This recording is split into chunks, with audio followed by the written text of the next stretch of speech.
We've been talking about motivations and drives and how to get people motivated and give them a raise in the emotional paycheck.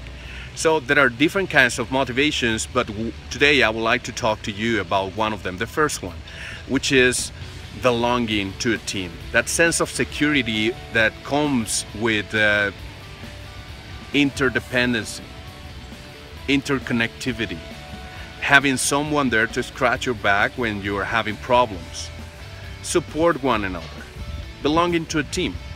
People who is usually relating to these kind of issues in the company, that people who seems to be concerned and talking about how to support one another, how this is being delivered and given in your team or not, is usually people who is being motivated by security.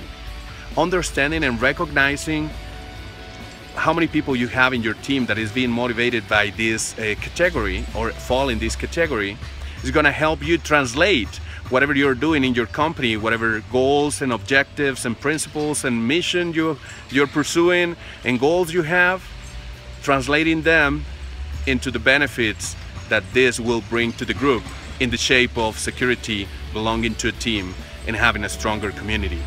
This is going to give them and yourself a raise in the emotional paycheck. Jaime Leal is the guy you call when you want to give your team a raise in the check that really matters. A raise in the emotional paycheck. For more information about keynotes, workshops, and coaching on the emotional paycheck, please contact us now.